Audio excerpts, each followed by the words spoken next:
harapan kami semoga apa yang diupayakan oleh pemerintah desa, baik pemerintah untuk menanggulangi stunting ini bisa tercapai. Selanjutnya mungkin saya tidak panjang lebar, ini nanti monggo sakit disimak dengan baik karena nanti ada pemateri dari Dokter Alvira sama Mas Barik untuk kita simak bareng-bareng. Dan semoga apa yang dimaksudkan siang hari ini bisa menjadi manfaat untuk kita bersama. Betul nggih? Mungkin itu yang bisa saya sampaikan. Saya tutup. Wabillahi taufiq wal hidayah. Wassalamualaikum warahmatullahi wabarakatuh. Waalaikumsalam warahmatullahi wabarakatuh. Terima kasih untuk sambutannya kepada Ibu Lurah.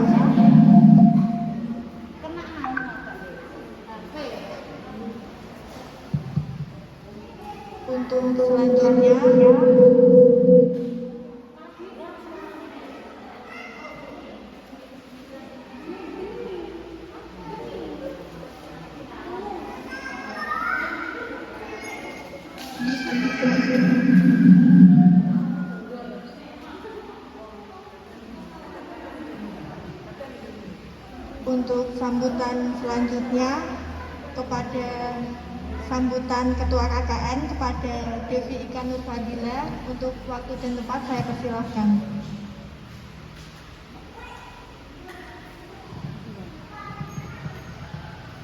Assalamualaikum warahmatullahi wabarakatuh.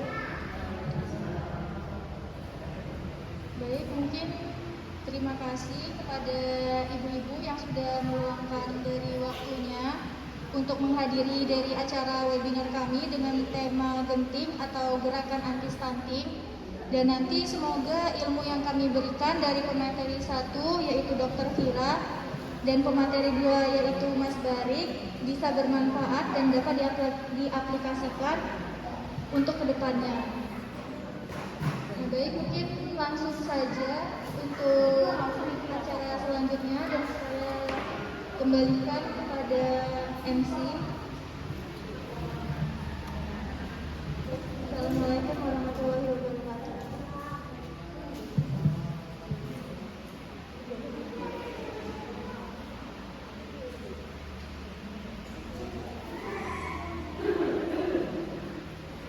Terima kasih untuk Devi Ika Nur Fadila. Kita menginjak acara inti yaitu acara pemberian materi. Yang pertama akan disampaikan oleh Dr. Vira. Untuk Dr. Vira, waktu dan tempat saya persilahkan.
Selamat sore.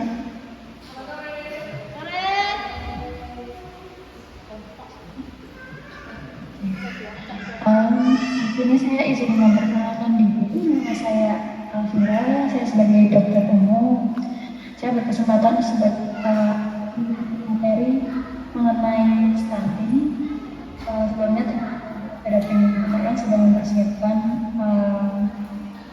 penyerahan ini, dan terima kasih juga atas kehadirannya dari desa Telaga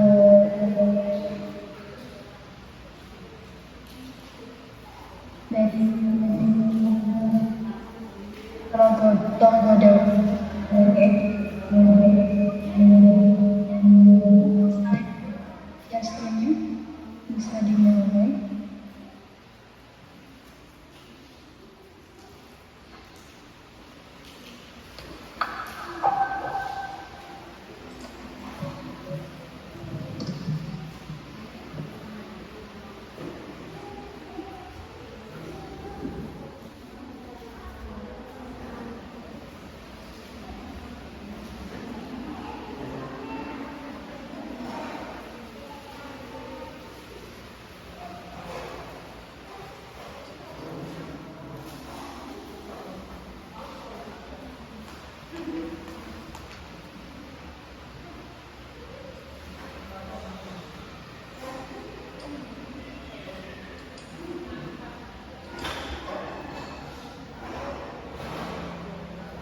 lainnya. Materi hari ini mengenai stunting. Di sini saya berkesempatan untuk memberikan beberapa pengetahuan mengenai stunting. Mungkin di sini dari ibu-ibu sudah mengerti mengenai definisi dari stunting. Kenapa stunting ini masih perlu digalakan? Karena dari data terakhir tahun 2019 itu masih di angka 27%, sedangkan di WHO itu menganjurkan harusnya untuk stunting itu di bawah 20%. Nah, stunting itu apa sih? Jadi stunting itu adalah kekurangan gizi kronis. Kronis itu artinya lama ya, jadi tidak hanya sebentar. Yang ditandai dengan perawakan pendek atau tubuh pendek. Nanti ada beberapa dampak jangka pendek dan jangka panjang yang bisa disebabkan dari stunting. Oke. Jadi stunting adalah kekurangan gizi kronis akibat kurangnya nutrisi yang diberikan dan juga adanya infeksi berulang. Bagaimana kita bisa menegakkan diagnosis dari stunting? Itu adalah dari tinggi badan yang kurang dari standar. Nah, apa sih standar yang digunakan dalam menegakkan diagnosis? Jadi setiap anak yang ditimbang berat badan atau diukur tinggi badan nanti akan diperiksa di kurva garis pertumbuhan. Apabila panjang anak atau tinggi badan anak kurang dari -2, jadi di garis warna merah ini berada di bawah ini, itu maka bisa disebut dengan stunting atau pendek.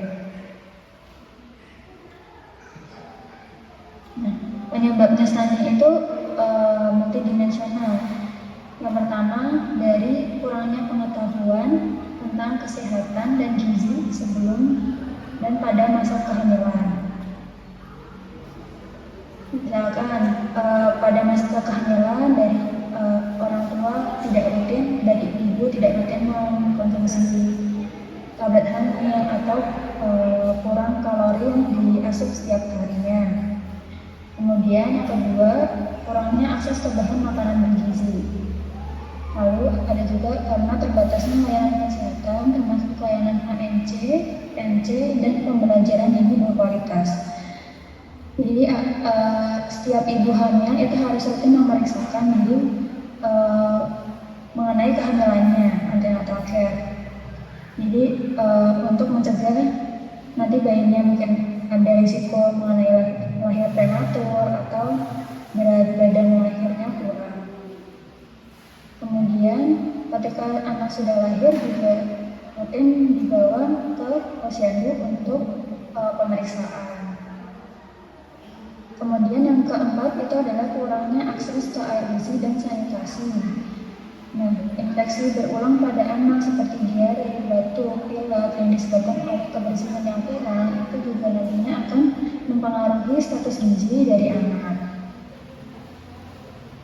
Kemudian apa sih dampak dari stunting? Ada dampak jangka pendek dan dampak jangka panjangnya. Jangka pendeknya yang pertama itu perkembangan otak. Jadi perkembangan otak dari anak itu dari dia masih di perut hingga usia 2 tahun itu adalah periode emas perkembangan otak pada anak. Sehingga kalau nantinya perkembangan otak pada anak terhambat atau terganggu, kedepannya kecerdasan dari anak juga akan berkurang. Gitu. Kemudian yang ketiga adalah gangguan pertumbuhan fisik, yang keempat untuk metabolisme dan tubuh. Untuk jangka panjang adalah menurunkan badan tubuh sehingga mudah terpapar penyakit dan meningkatnya risiko memiliki diabetes, obesitas, tekanan darah pada usia tua nantinya. Nah, yang digalakkan pada stunting itu adalah pencegahan bukan penanganan, karena ketika anak sudah ditegakkan diagnosis sebagai stunting, maka anak tersebut sebenarnya sudah mengalami gizi yang kurang. Jadi 1000 hari pertama kehidupan itu adalah dari anak dalam perut hingga usia 2 tahun. Itu adalah periode emas untuk perkembangan otak.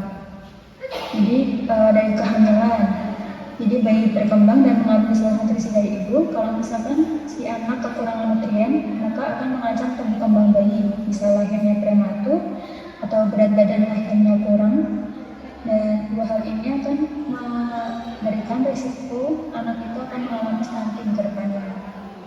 Kemudian, bila sudah lahir, merupakan makanan utama bagi bayi dalam 6 bulan pertama. Dan juga pentingnya inisiasi menyusui dini pada anak itu dilakukan. Kemudian, untuk sampai 6 bulan sampai usia 2 tahun itu adalah waktunya anak diberikan makanan pendamping ASI yang memenuhi gizinya dan rutin untuk dibawa ke posyandu dalam hal deteksi dini stunting. Next, jadi program pencegahan stunting di sini sedikit saja ya Ibu, ada 5 pilar dan dibagi menjadi intervensi gizi spesifik dan gizi sensitif. Kalau yang gizi spesifik ini hanya bekerja di sektor kesehatan saja. Kalau yang sensitif itu di luar sektor kesehatan. Nah, yang di luar sektor kesehatan ini malah memberikan kontribusi yang banyak juga untuk pencegahan stunting, karena diantaranya penyediaan makanan, kemudian penjagaan kebersihan lingkungan dan air. Nah, kalau intervensi gizi spesifik ini biasanya ketika anak sudah mengalami hambatan pertumbuhan. Oke, langsung ke upaya pencegahan stunting. Yang pertama dari awal, jadi status gizi ibu sejak remaja atau sebelum kehamilan dan pada masa kehamilan.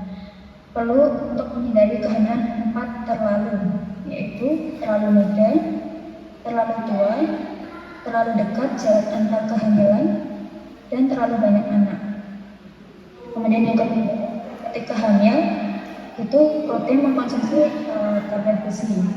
Kenapa? Karena pada ibu yang anemia kan anak itu di perut dia asupan nutrisinya dari darah ibu. Ketika ibu mengalami anemia, nanti ke depannya akan berisiko anaknya lahir prematur atau berat badannya kurang.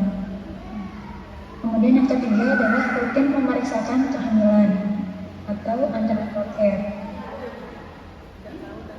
Kemudian yang kedua, ketika sudah lahir, pentingnya memberikan kolostrum. Kolostrum itu adalah ASI pertama pada bayi dengan inisiasi menyusui dini. Jadi ketika anak sudah lahir itu langsung diletakkan ke dada ibu untuk mencabuti dan mendapatkan kolostrum. Jadi karena kolostrum itu dia mengandung banyak protein yang berguna imunitas si bayi nantinya, jadi supaya tidak rentan terkena infeksi. Nah, pemberian IMD itu nanti akan menjamin suksesnya pemberian ASI eksklusif. ASI eksklusif nanti diberikan hingga 6 bulan cukup dengan ASI saja. Lalu yang ketiga adalah makanan pendamping ASI mulai usia 6 bulan, karena di usia 6 bulan itu si anak sudah tidak cukup bila diberikan hanya ASI saja, jadi mulai diberikan makanan pendamping.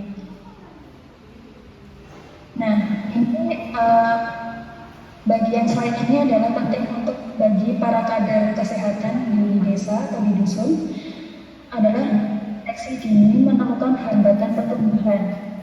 Jadi sebelum anak ini mengalami stunting, itu ada tahapannya, ya kan? Kalau stunting sudah kurang gizinya, sebelum gizi kurang itu ada hambatan pertumbuhan, yaitu mulai usia 6 bulan itu anak sudah bisa diukur lingkar lengan atas. Kalau misalkan kurang dari 12,5 cm, itu lebih baik dirujuk ke petugas kesehatan atau puskesmas untuk diedukasi mengenai gizinya atau dilihat lagi mengenai status gizi anaknya. Yang kedua, hambatannya pertumbuhan itu dilihat dari penimbangan berat badan. Misalkan anak itu naik, tapi naiknya nggak optimal, tidak sesuai dengan grafik pertumbuhan KMS, atau dia tetap atau turun bila dibandingkan hasil penimbangan sebulan sebelumnya. Kalau dari gambar ini,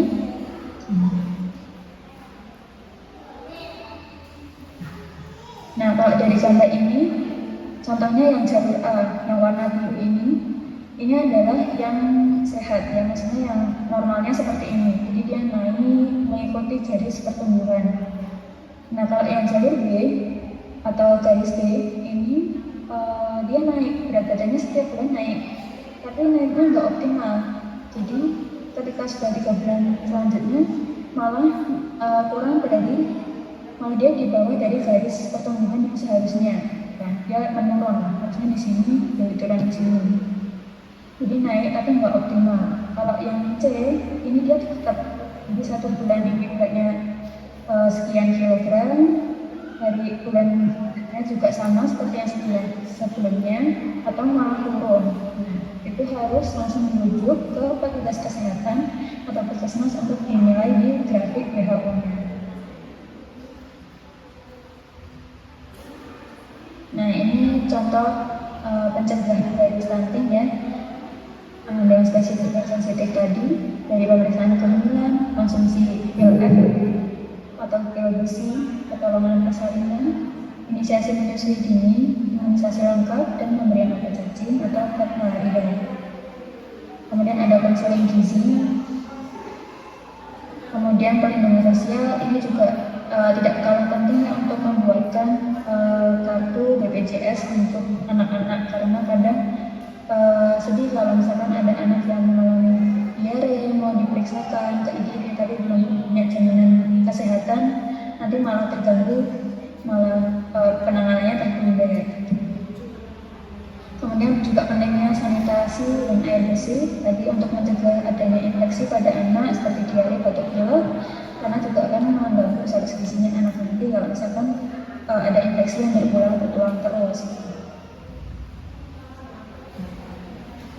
Terus kita masuk ke jenis makanan yang sehat dan bisa mencegah stunting. Saya kasih beberapa contoh kayak kacang hijau, telur. Ini penting ya untuk protein. Jadi kalau telur itu mengandung zat mikro dan makro, jadi ada kalsium, fosfor, vitamin A, vitamin B. Kalau zat makro itu ya karbohidrat, lemak, dan protein. Pisang juga bagus untuk anak kecil karena mengandung zat besi, magnesium, vitamin C, vitamin D, kalium, dan juga susu. Nah, ini contoh dari makanan-makanan yang mengandung zat besi. Jadi besi itu bisa didapatkan dari hewani dan non-hewani. Yang hewani itu contohnya daging sapi, ayam, ikan, kerang. Kalau yang non-hewani ada dari sayur-sayuran seperti tahu, tempe, kacang-kacangan. Kemudian untuk teh dan singkong itu mengandung zat yang menghambat penyerapan zat besi.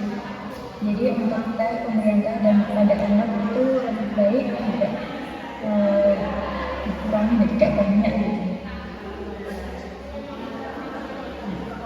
Yang perlu diperhatikan dalam pemberian MTASI pada anak itu adalah harus gizinya itu lengkap ya Bu ya, tidak asal kenyang.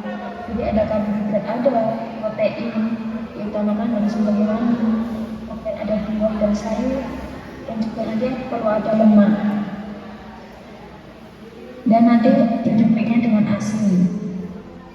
Nah, aturan makan untuk anak itu harus teratur dan anak tidak lebih dari 30 menit saat makan. Kalau makan fokus menghabiskan makanan besarnya, tidak meninggalkan cemilan yang lain. Dan lingkungannya lingkungan yang nyaman untuk anaknya, menyenangkan, tidak ada distraksi. Jadi kalau anak-anak kan makanannya tidak langsung porsi besar, porsi keluarga gitu ya Bu ya. Jadi makanannya porsi kecil dulu, makanan utama dulu, baru minum. Kalau anak sudah cukup besar bisa diajarkan untuk makan sendiri. Kemudian kalau misalkan anak membilang tidak mau makan, ditawarkan secara tidak ada paksaan gitu. Misalkan 10 sampai 15 menit tidak mau makan, jadi akhirnya proses makannya. Takutnya nanti kalau anaknya merasa terpaksa makannya, nanti dia malah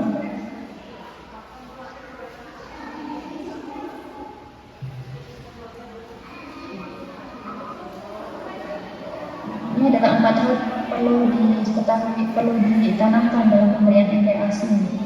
Pertama, tepat waktu. Jadi pada usia kesekian. Karena kalau usia anak ASI nggak cukup, mulai dan yang kedua kuat, jadi karbohidrat, protein, lemak. Terus yang ketiga, aman dan proses persiapan dan pembuatannya menggunakan cara bahan dan alat yang bersih dan diberikan sensitif. Jadi kita harus ada melihat respon anaknya, oh masih mau makan, masih makan gitu, atau dia sudah kenyang. Jadi kita tetap mengecek bagaimana respon anak dalam pemberian makanan setiap harinya.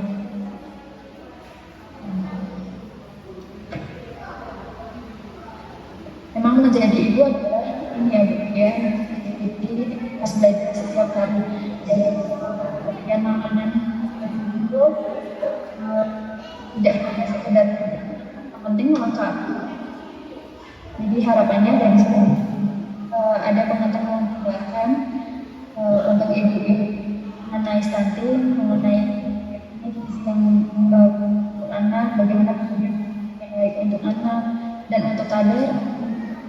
Ada tambahan pengetahuan mengenai bagaimana deteksi dini hambatan pertumbuhan anak.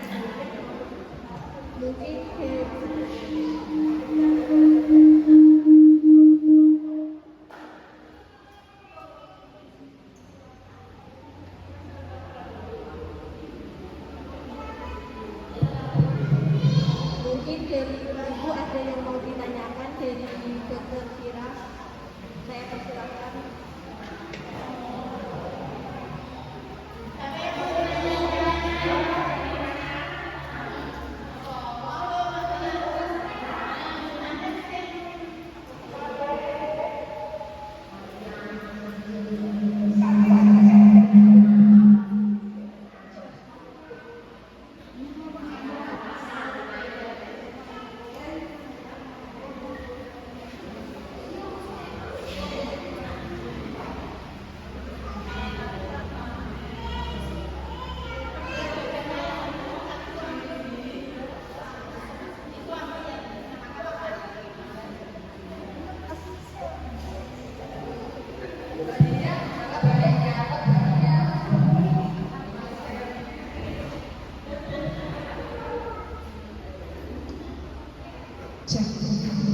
Nek rano sing tekon aku tak sing tekon wis ra apa-apa. Tak jelaske sik dhewe. Masuk tak delok ora ngerti.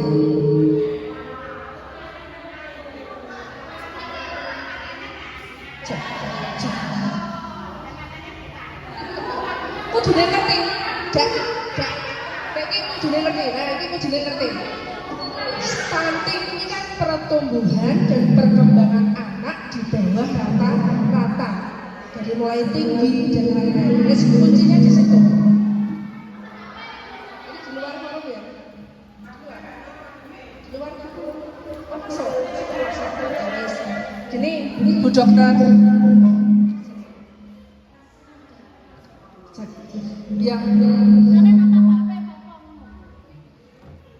Yang mau saya tanyakan, ini perihal stunting.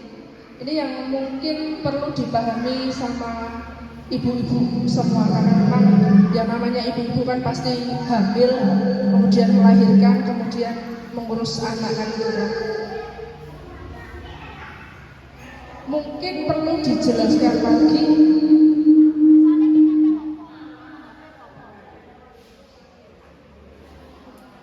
apa yang perlu dilakukan untuk pencegahan stunting. Kan gitu kan, dari mulai sebelum belum hamil, perencanaan hamil sampai anak itu tumbuh dan berkembang, gitu ya, itu aja ya, mungkin itu saja, jelas ya, apa saja yang perlu dipersiapkan ya toh untuk pencegahan stunting dari mulai program kehamilan. Karena setahu saya tumbuh kembang anak itu kan dari mulai sebelum hari, iya tau, 1000 hari kehamilan kan gitu. Nah itu bisa disampaikan ke ibu-ibu Trogodowo, termasuk ini salah satunya ya kader. Kader itu kan informasi utama harus sampai ke kader, kemudian dari masyarakat kan gitu. Mungkin itu saja.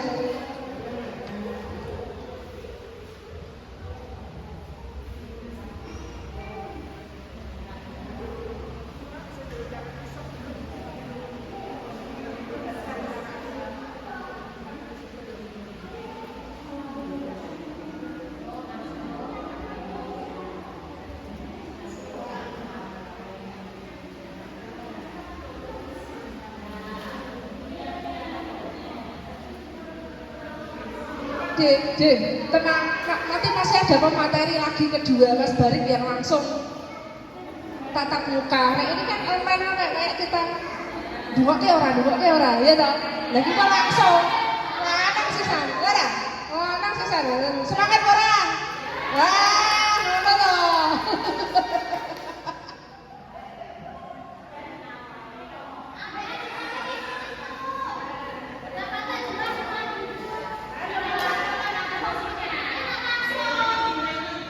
Ibu ya senengnya langsung.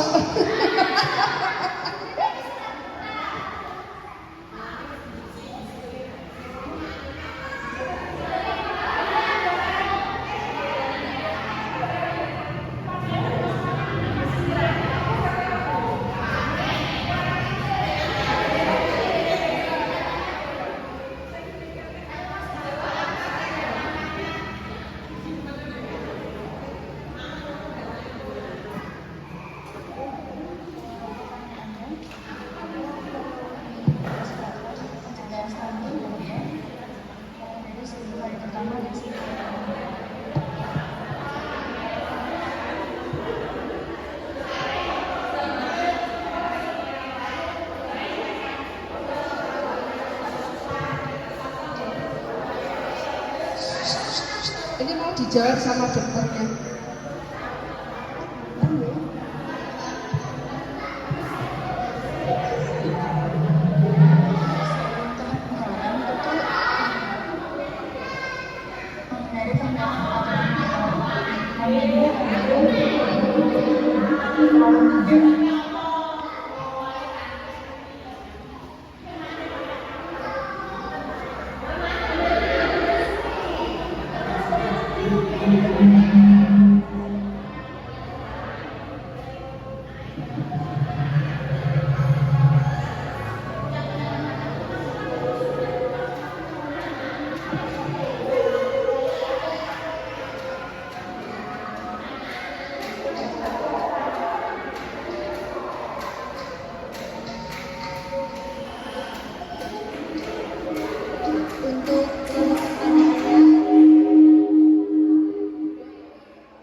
Ini untuk pertanyaannya akan dijawab sama dokternya, tapi menunggu ada.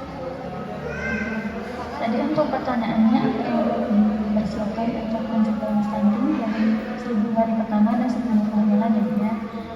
Kalau untuk sebelum kehamilan ini yang perlu dilakukan itu yang perlu diketahui sih, menghindari kehamilan terlalu muda dan terlalu tua.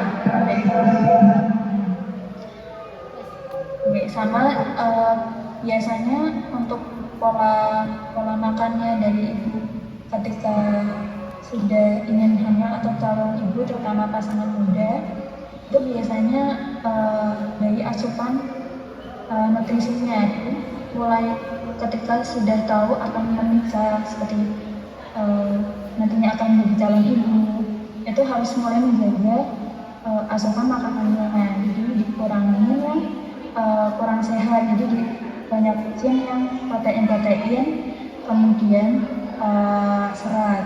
Itu protein itu bisa yang daging atau yang dari nabati, itu seperti tahu, tempe, kacang-kacangan, seperti itu.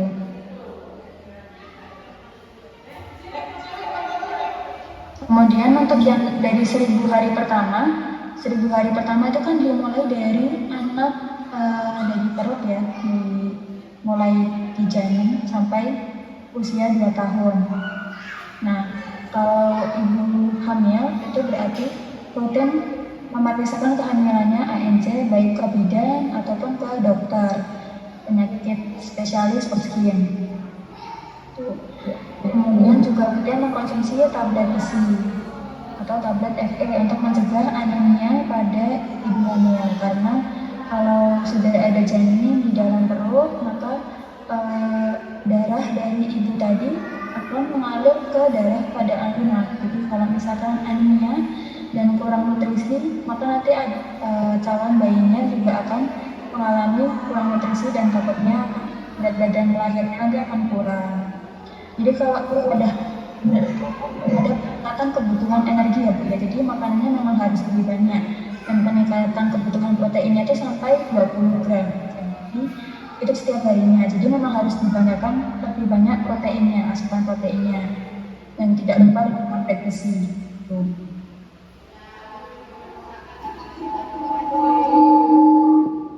Terus tadi kalau misalkan sudah kehamilannya sudah selesai atau sudah lahir adiknya, itu dilakukan IFP, ini kolostrum, pemberian kolostrum dan juga pemberian ASI eksklusif 6 bulan, lalu dilanjutkan MPASI mulai usia 6 tahun.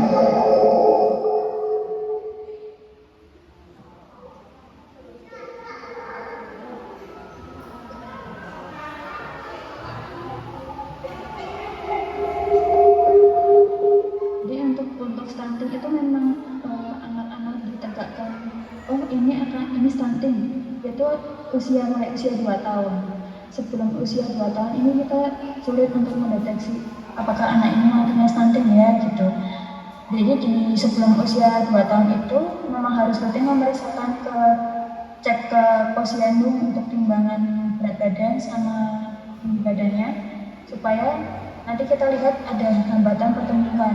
Jadi sebelum 2 tahun itu yang dicek itu hambatan pertumbuhannya, berat badannya gimana, lingkar lemaknya gimana, apakah ada gizi kurang dari anak atau tidak, itu dari situ, dari pemeriksaan rutin ke posyandu gitu.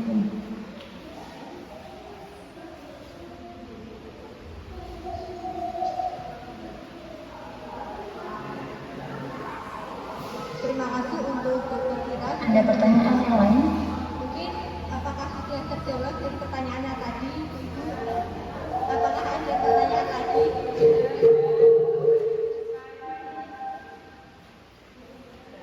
Baik, jika sudah tidak ada pertanyaan lagi.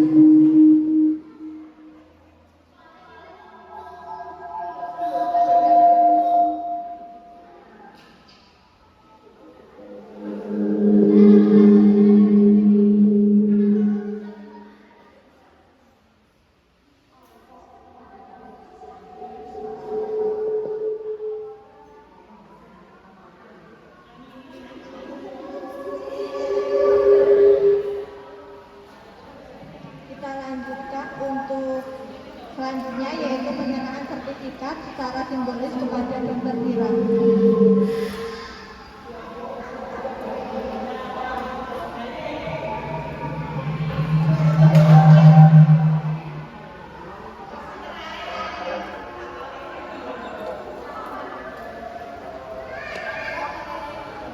Kepada Dr. Tira, untuk sertifikatnya mungkin.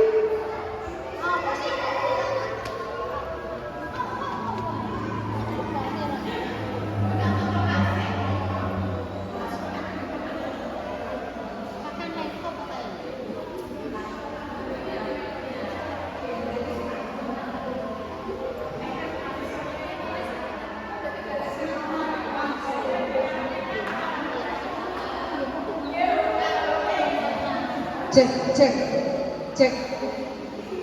Apa? Baik, mungkin bisa diabaikan terlebih dahulu. Bisa di-screenshot. Mungkin ini bisa di-screenshot terlebih dahulu. Baik, terima kasih Dr. Tira sudah menyampaikan Untuk materinya sangat bermanfaat.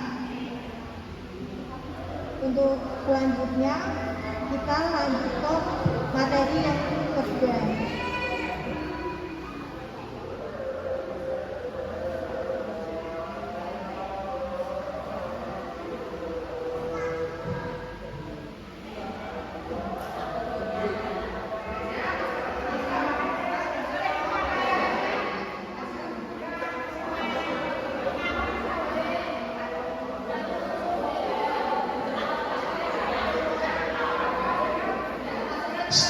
Perangkelanan dulu.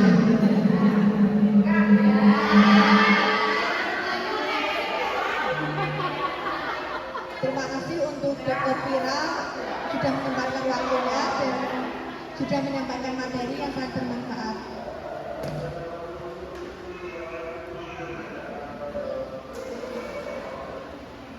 Untuk selanjutnya kita lanjut ke materi yang kedua yang akan disampaikan oleh Mbak Nina. Untuk waktu dan tempat saya persilakan. Kasih tepuk tangan dulu biar semangat. Sahabat masker suara ini.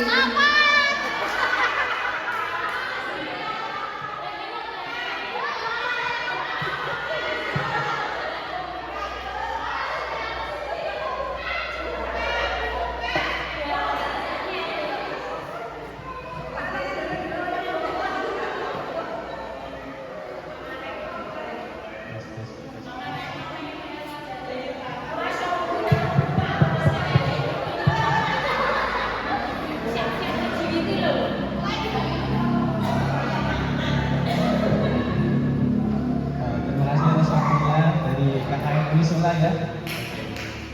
Assalamualaikum warahmatullahi wabarakatuh, ibu-ibu.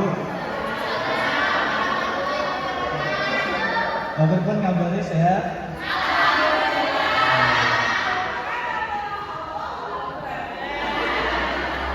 Semoga kita senantiasa diberikan kesehatan dan juga keselamatan dari kita semuanya, terutama di masa pandemi ini. Memang di masa pandemi itu semuanya serba susah gitu. Dari ekonomi susah, pekerjaan susah, kemudian terutama di bidang kesehatan juga susah nih, di kesehatan juga susah karena kita perlu menjaga imunitas tubuh kita dan juga menjaga kebersihan tubuh kita juga nih.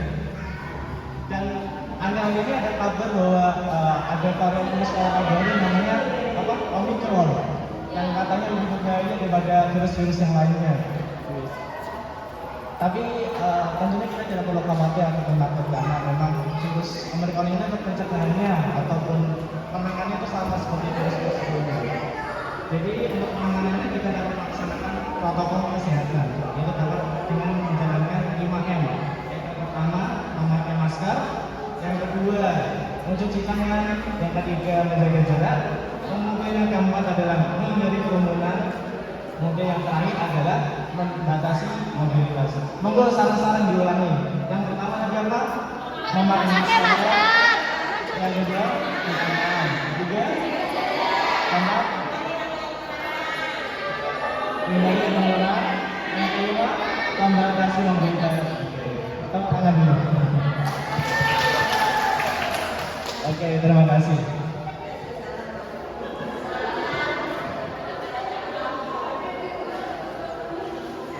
Oke, di sini saya akan memberikan materi lanjutan dari Dr. Vira, yaitu mengenai pencegahan stunting pada pandemi COVID-19 ini.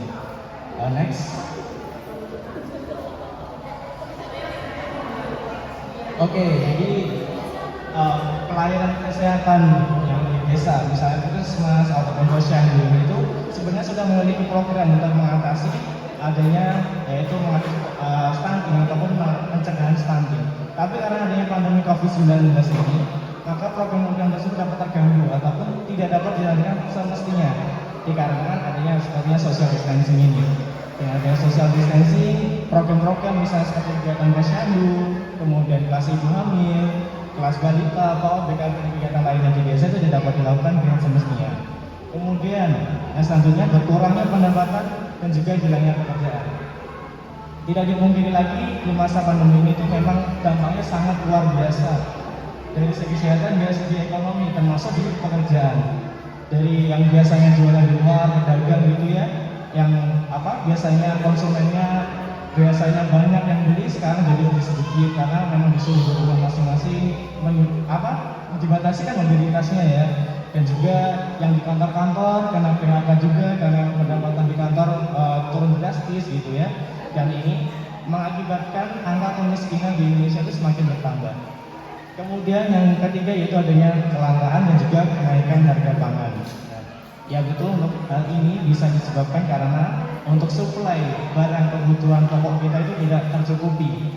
Ditambah lagi adanya panik buying.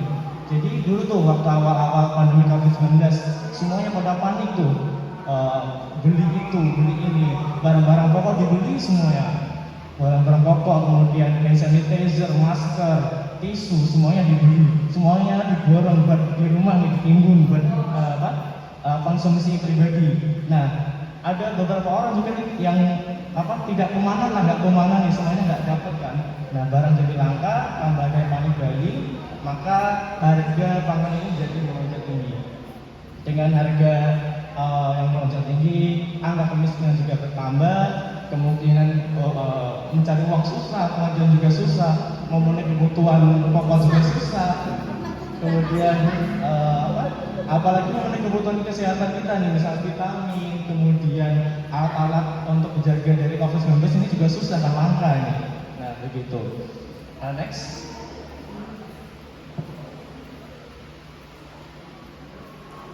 Oke, jadi untuk bagaimana cara kita untuk mencegah stunting di era pandemi, yaitu dengan cara menjaga imunitas tubuh kita.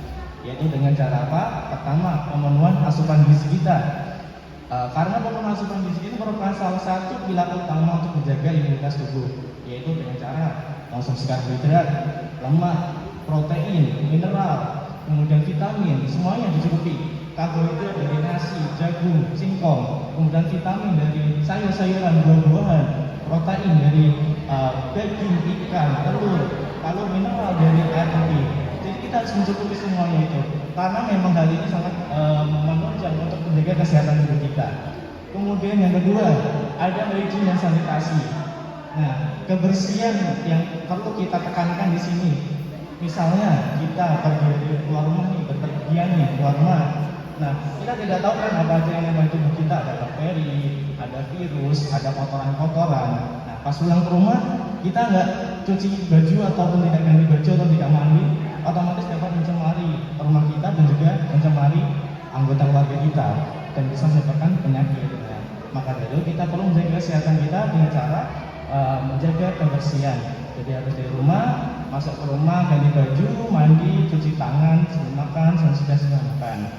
Oke, selanjutnya yaitu beraktivitas fisik. Nah, olahraga di sini sangat penting karena dapat menjaga kebugaran jasmani kita.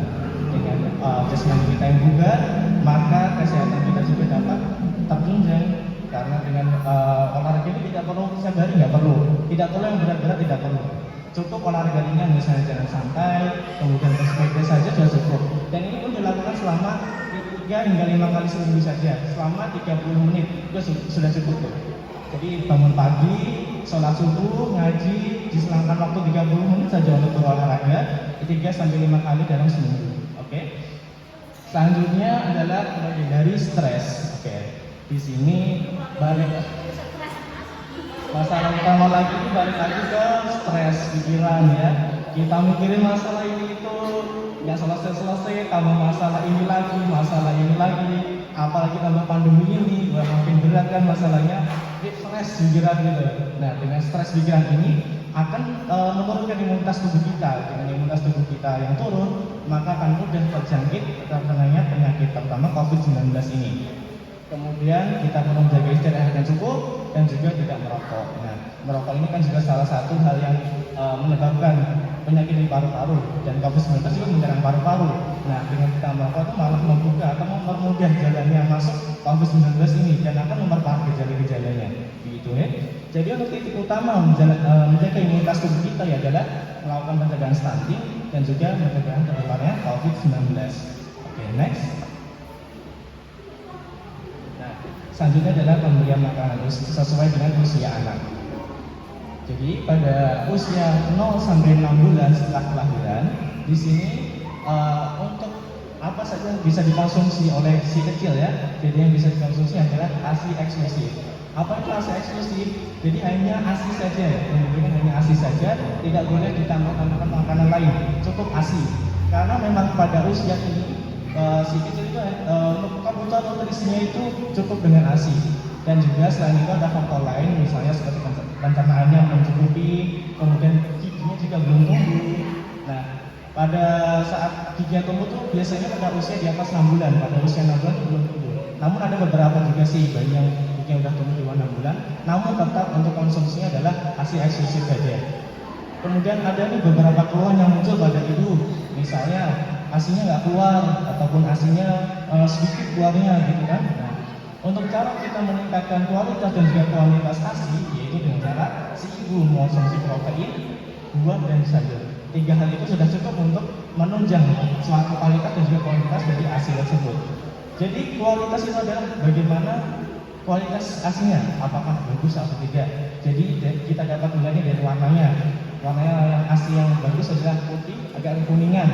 Kemudian dari perkembangan anaknya bagaimana, apakah berat badannya bertambah secara bertahap. Kemudian dari perkembangannya juga bisa dilihat dari apakah sesuai dengan usianya, misalnya bisa duduk, kemudian bisa merangkak gitu ya. Kemudian untuk pertumbuhan giginya bagaimana, apakah sesuai dengan usianya, kemudian apakah tambah aktif atau tidak gitu ya.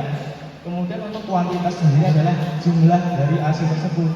Jadi biasanya si bayi itu konsumsi ASI itu 8 hingga 12 kali dalam sehari, atau bisa dikatakan tiap 2 jam sekali. Nah, apabila itu dapat memenuhi kebutuhan bayi tersebut, maka jumlah ASI-nya bisa dikatakan cukup atau baik. Itu. Lanjut. Oke, di sini ada tabel mengenai usia, perkembangan anak dan juga pemberian MPASI. Jadi pada anak sudah berada di usia di atas 6 bulan, itu dapat diberikan MPASI atau makanan pembantu ASI. Jadi MPASI ini pada anak usia 6 hingga 9 bulan itu tanda-tandanya dia sudah tumbuh, kemudian tampak tertarik dengan makanan, biasanya kayak ingin ngambil makanan tapi dimasukin mulutnya gitu, tanda-tandanya begitu. Nah, pada usia ini dapat kita tambahkan MPASI, yaitu dengan tekstur yang lembut dulu ataupun yang halus, ya, misalnya seperti bubur. Untuk MPASI ini kita dapat berikan 2 hingga 3 kali sehari. Lalu porsinya sendiri adalah 3 sendok makan saja. Nah, kemudian lanjut ke usia sendiri ke 12 bulan. Di sini si bayi itu sudah bisa makan makanannya lebih kasar atau lebih yang keras lah, lebih keras sedikit, dengan tekstur yang cincang halus, tidak kasar. Kemudian makanan yang dapat dipegang atau disebut dengan finger food. Jadi makanan yang bisa dipegang oleh bayi. Nah, untuk makanan ini diberikan sebanyak 3 hingga 4 kali sehari. Kemudian untuk porsinya sendiri adalah setengah mangkok berukuran 250 ml. Jadi direkomendasikan ketika memberikan MPASI itu menggunakan mangkok sudah ada takarannya gitu ya, berapa mili. Nah, ini untuk memudahkan ketika memberikan porsi kepada si bayi ini ya. Kemudian pada usia 12 hingga 23 bulan atau usia 1 tahun hingga 2 tahun itu si bayi sudah dapat mengonsumsi makanan keluarga atau makanan yang biasanya kita makan ini. Nah, pada usia ini dapat diberikan sebenarnya 3 hingga 4 kali sehari dengan porsi 3/4 mangkok dari yang berukuran 250 ml tersebut.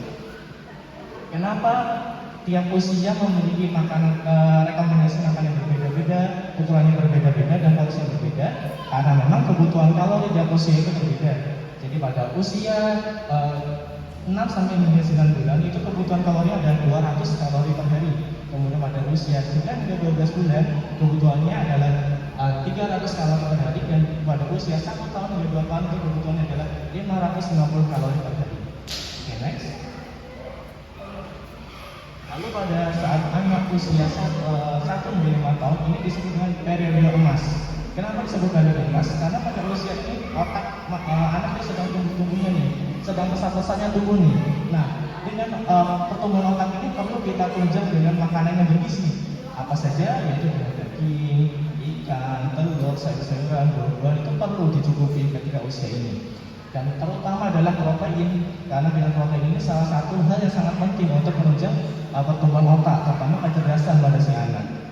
Oke, next.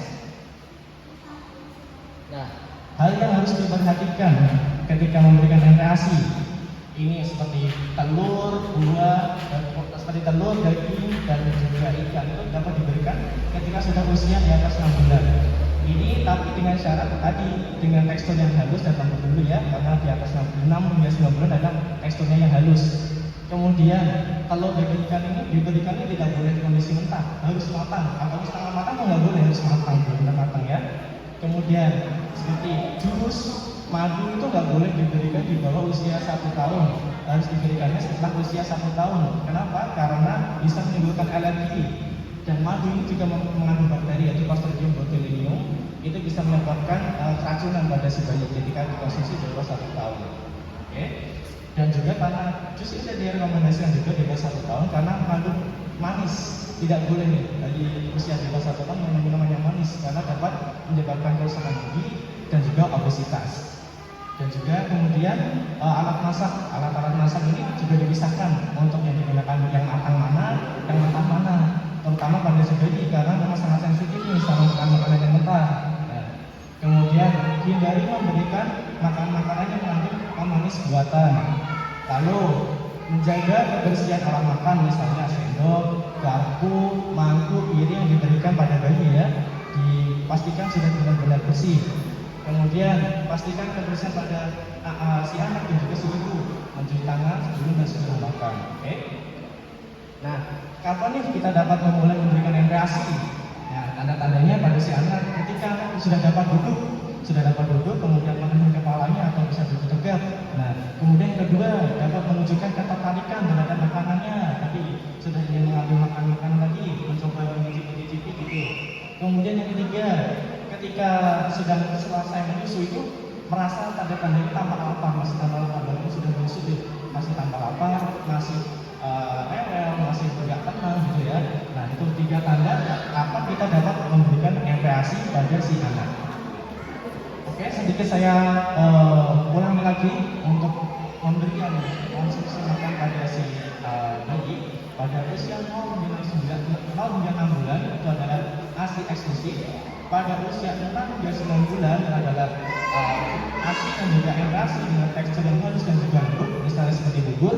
Kemudian usia 9 hingga 12 bulan tadi dengan yang tekstur lebih kasar dan juga yang keras, misalnya seperti cincang halus, cincang kasar dan juga finger food atau makanan sudah bisa dipegang. Kemudian pada usia 1 tahun hingga 2 tahun dapat diberikan makanan keluarga dan dapat dihabiskan sepenuhnya. Oke, sekian, terima kasih.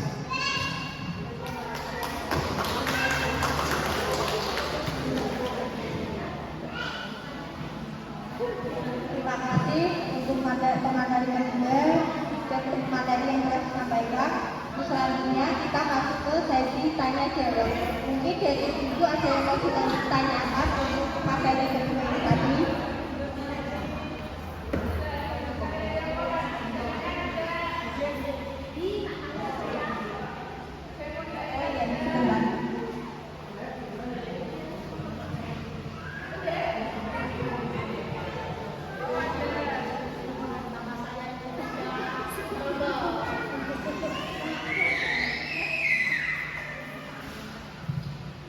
Assalamualaikum warahmatullahi wabarakatuh. Mas, saya mau tanya. Nama saya Bu Vika. Saya mau nanya apa semua anak yang pendek itu dinamakan stunting? Terus sama yang kurus itu terkadang kan ada anak yang ibunya bilang, oh ini malahan bapaknya cilik, ibunya cilik. Anaknya nggak bisa besar. Apa benar itu yang benar? Apa ya sama itu stunting apa ya benar-benar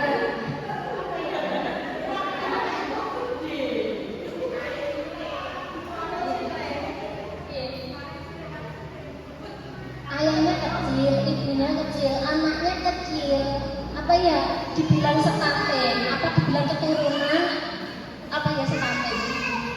Terima kasih. Wassalamualaikum warahmatullahi wabarakatuh. Baik, terima kasih atas pertanyaan dengan Bu Vika nih. Baik, izin menjawab ya. Jadi untuk tadi anaknya pendek itu apa stunting atau tidak? Jadi ciri-ciri stunting itu sendiri yang ada beberapa macam ciri-ciri sih. Tadi tidak harus melalui tidak harus selalu fisiknya, tapi perkembangannya juga. Jadi tadi kan ada yang dijelaskan oleh dokter ya tadi, yang biostatistik tadi ya. Nah, gimana saat untuk yang jadi untuk yang apa namanya dinamakan stunting itu kan gizinya di bawah rata-rata tadi, yang sesuai garisnya itu ada sesuai garis ini, tapi di bawah garisnya gitu tadi. Di bawah garis itu ciri pertamanya. Kemudian ciri keduanya tadi fisiknya tampak kecil, pendek, kemudian tampak kurang gizi, tampak kurus gitu ya. Kemudian yang ketiga dari perkembangannya tidak sesuai dengan usianya. Misalnya yang umumnya sudah tumbuh gigi itu belum tumbuh gigi, umumnya sudah bisa duduk itu belum bisa duduk. Nah, iya. Kemudian untuk kecerdasannya juga itu kecerdasannya biasanya di bawah rata-rata orang normal gitu. Itu tuh kasih dan coba. Terima kasih.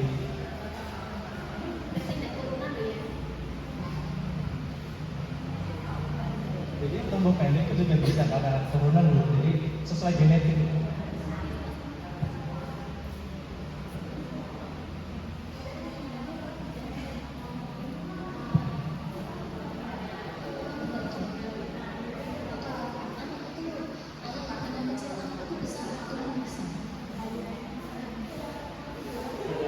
Memang faktor pertumbuhan itu macam-macam.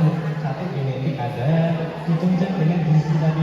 Nah, apabila genetik tambah gizinya baik, tentunya tetap pertumbuhannya tinggi. Tapi kalau gizinya kurang, ya pendek gitu. Nah, tapi salah satu genetik sudah menjadi faktor, tapi yang paling utama menjadi faktor adalah pemenuhan gizi tadi.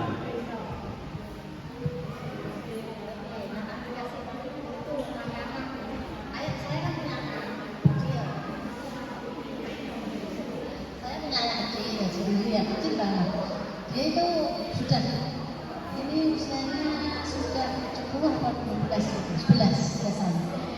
Tapi ikan nggak mau, pokoknya yang bermodal ikan nggak mau, maunya telur, sayur nggak mau, sampai sekarang. Tapi perkembangannya ada, fisiknya itu soalnya main di sekolah nggak mau, itu dikatakan stunting tidak. Maunya telur Pak. Itu anak saya sendiri.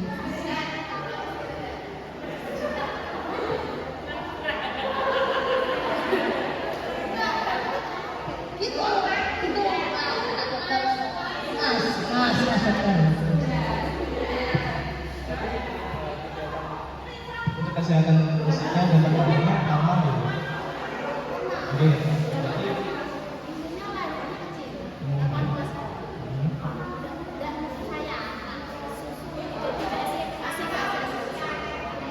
Itu karena tadi yang memang tidak dulu harus kasih usia karena memang ada permasalahan dari ibu, misalkan kan asli nggak bisa keluar tuh. Nah itu bisa diberi asli yang alternatif dengan susu formula, tapi sesuai dengan usia itu bisa juga gitu. Kemudian untuk tadi kesehatannya pertumbuhannya normal, ya berarti alhamdulillah normal bu. Iya.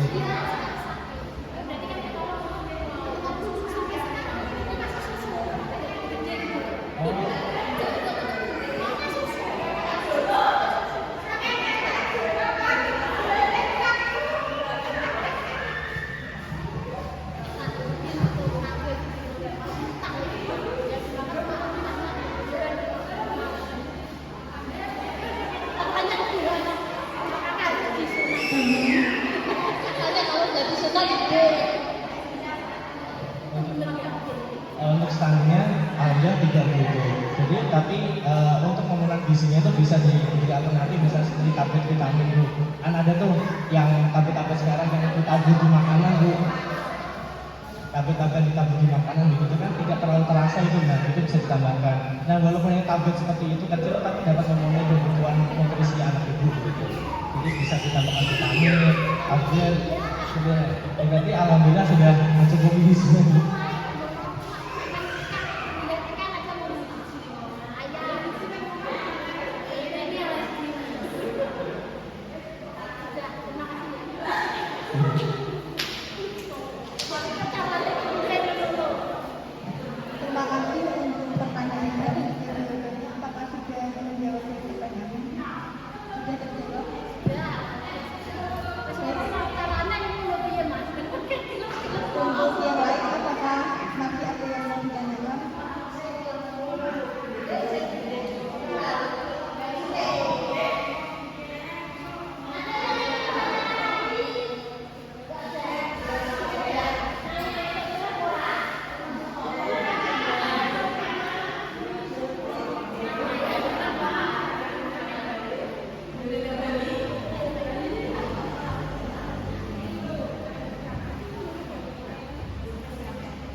penyerahan sertifikat.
Terima kasih untuk PMU, saya tanyakan kembali.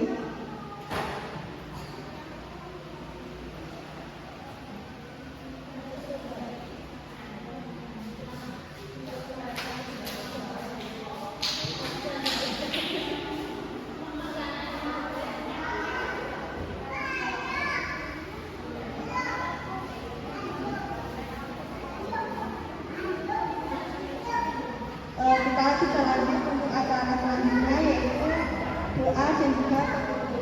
Jadi alhamdulillah alamin, kita sudah di penghujung acara. Terima kasih untuk partisipasinya, untuk semua para tamu undangan maupun pemateri. Terima kasih. Mari kita tutup untuk webinar pada siang hari ini dengan bacaan alhamdulillah secara bersama-sama. Terima kasih untuk semua para tamu dan sudah meluangkan waktunya, dan untuk kami panitia mohon maaf jika masih banyak kekurangannya. Terima kasih. Wassalamualaikum warahmatullahi wabarakatuh.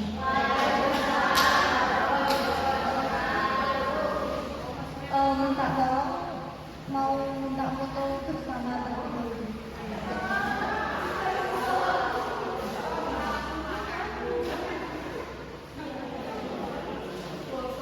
ini tadi ada pembagian door prize tadi untuk yang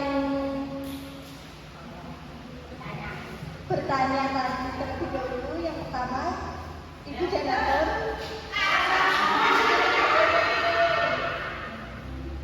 bisa ke depan, maju ke depan.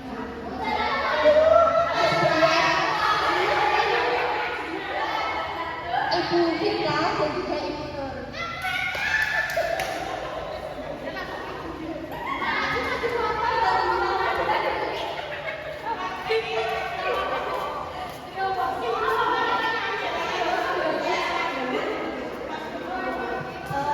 Untuk Dewi bisa membagikan surprise-nya.